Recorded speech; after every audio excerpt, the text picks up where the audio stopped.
মামা তোমার নামটা কি?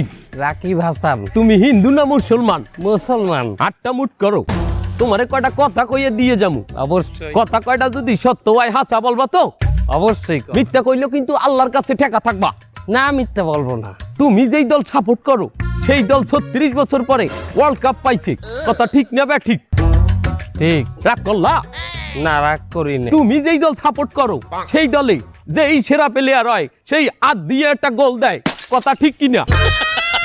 ঠিক। রাগ করলা? না, রাগ করি না। তুমি যেই দল সাপোর্ট করো সেই দলে বর্তমানে একটা প্লেয়ার ছাড়া আর কেউ খেলতে পারে না, কথা ঠিক না বে ঠিক? ঠিক। রাগ করলা? না, রাগ করি না। তুমি যেই দল সাপোর্ট করো সেই দলের 3টা বিশ্বকাপ সাপোর্টাররা মনে করে 50টা বিশ্বকাপের সমান, আর ব্রাজিলের 5টা বিশ্বকাপ রে ওরা একটাও ধরে না, কথা ঠিক না বে ঠিক? ঠিক। রাগ করলা? না, রাগ করি না। তুমি যেই দল সাপোর্ট করো সেই দলের একটা প্লেয়ার বুড়ো হয়ে যাইবে, কেউ তোমরা ওরে ছাড়বা না, ওরে ছাড়া বিশ্বকাপ খেলবা না, কথা ঠিক কিনা? ঠিক। রাগ করলা? না, রাগ করি নাই। তোরা কি রাগ নাই? ভাই, না, রাগ করি নাই। আমার বাবা